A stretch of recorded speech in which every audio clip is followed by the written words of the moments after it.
dear students, welcome to IMSC classes। आप सभी जानते हैं कि 10th क्लास की CBSE की जो एग्ज़ाम्स हैं they are cancelled and after 1 month you are getting your result। आप सभी का रिजल्ट आने वाला है and now you are going to take admission in 11th class। तो आप सभी के लिए 11th क्लास का फर्स्ट चैप्टर लेकर आई हूँ, that is the living world.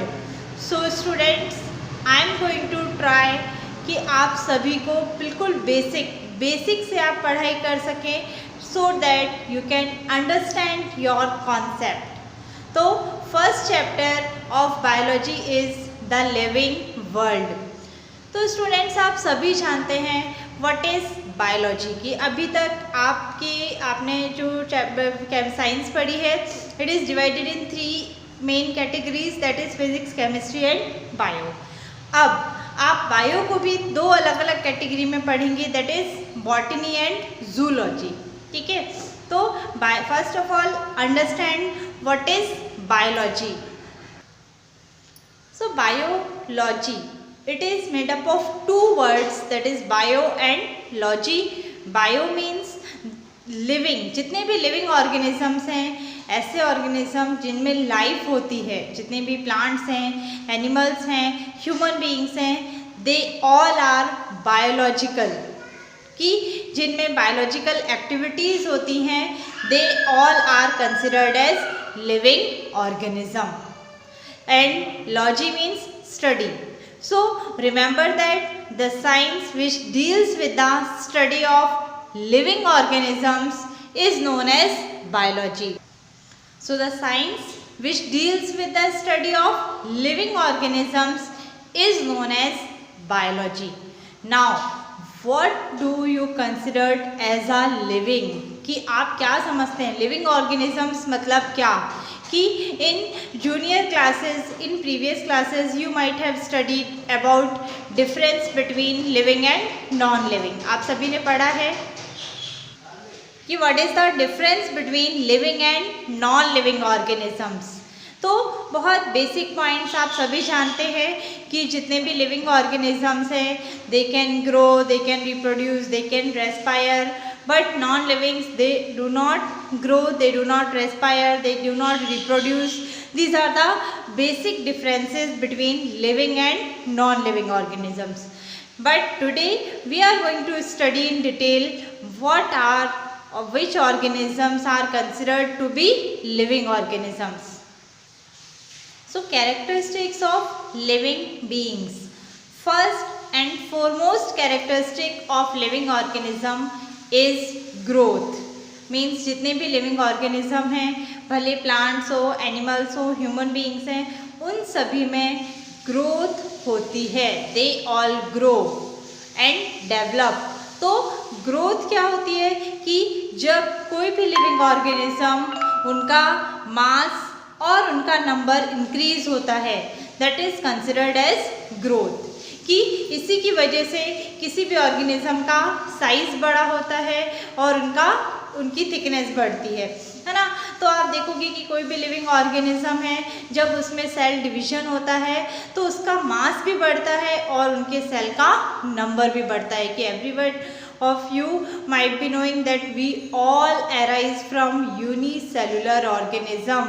कि जितने भी मल्टीसेलुलर ऑर्गेनिज्म बने हैं वो सब यूनिसेलुलर ऑर्गेनिज्म से ही बने हैं। How? By division, by cell division, by growth and multiplication. Second important point is reproduction. Means जितने भी लिविंग ऑर्गेनिजम्स हैं, दे कैन रिप्रोड्यूस। तो the word itself determines reproduce, कि कोई भी चीज़ जब वापस से प्रोड्यूस होती है, then it is known as reproduction.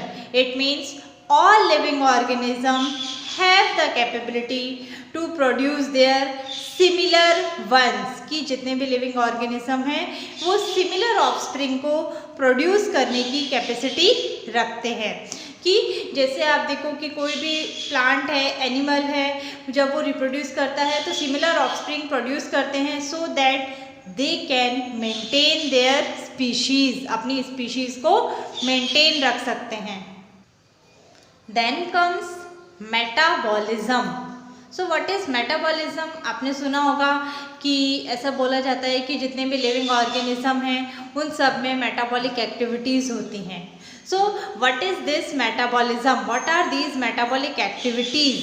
तो it is the sum of all the chemical reactions occurring in our body, कि हमारी बॉडी में जितनी भी केमिकल रिएक्शन होती हैं they fall under the category of metabolism.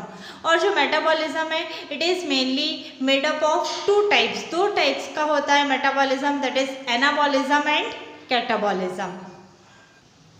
Metabolism it is very important part, very important characteristic of living organism, कि जितने भी लिविंग ऑर्गेनिज्म हैं they undergo metabolic activities, they undergo metabolic reaction.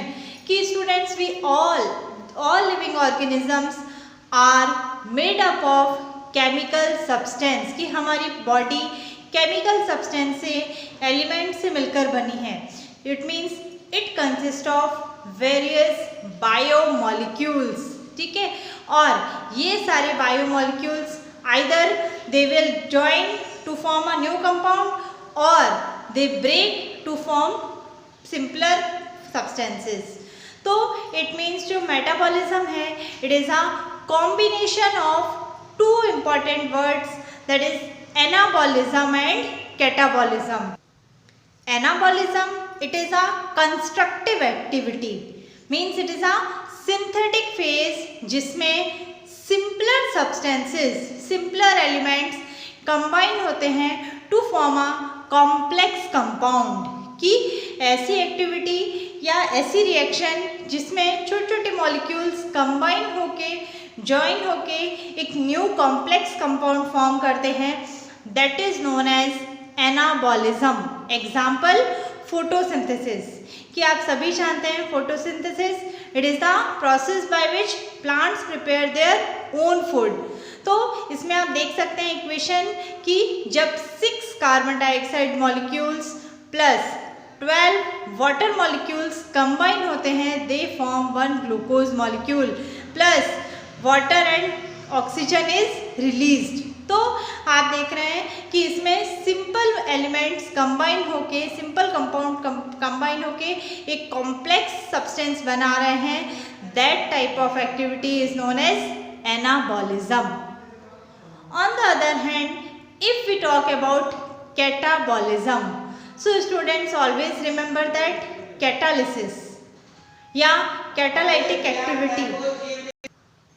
Catabolism it is the destructive activity, कि किसी भी चीज़ का catalysis होना means उसका ब्रेकडाउन होना, कि कोई भी चीज़ जब ब्रेक होके कॉम्प्लेक्स से सिंपल में कन्वर्ट होती है that is known as catabolism और catalytic process.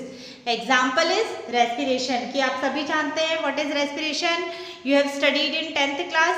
Respiration in this process breakdown of glucose takes place, कि अभी मैंने आपको बताया कैटाबॉलिज्म मीन्स ब्रेकडाउन, तो इसीलिए इसका एग्जाम्पल है रेस्पिरेशन जिसमें ग्लूकोज का ब्रेकडाउन होता है to form carbon dioxide, water and energy. Next important characteristic feature is consciousness और सेंसेशन, मीन्स जितने भी लिविंग ऑर्गेनिज्म हैं they can sense, they are aware of their surrounding and respond, कि वो सभी रिस्पॉन्स करते हैं। आप देखो कि they can be aware of कि उनके आसपास क्या हो रहा है, कि गर्मी हो रही है, सर्दी हो रही है, कुछ चुभ रहा है, उसके अकॉर्डिंग वो सेंस करके और उसके हिसाब से रिएक्ट करते हैं। That is known as consciousness, means all living organisms are conscious. Next is nutrition, तो जितने भी लिविंग ऑर्गेनिज्म हैं दे अंडरगो न्यूट्रिशन, कि they take food to obtain energy, कि आप देखोगे प्लांट्स हो, एनिमल्स हो, ह्यूमन बींग्स हो, all need food to get energy to do work, कि प्लांट्स को भी सॉइल से, एयर से, वाटर से न्यूट्रिएंट्स मिलता है, then only they can grow and develop. In the same manner human beings and animals they also take food to perform various metabolic activities and it is also necessary for their growth and development. Next is respiration. It means all living organisms respire, कि वो सभी breathe करते हैं, respire करते हैं, so that they can live, कि they undergo exchange of gases to remain alive.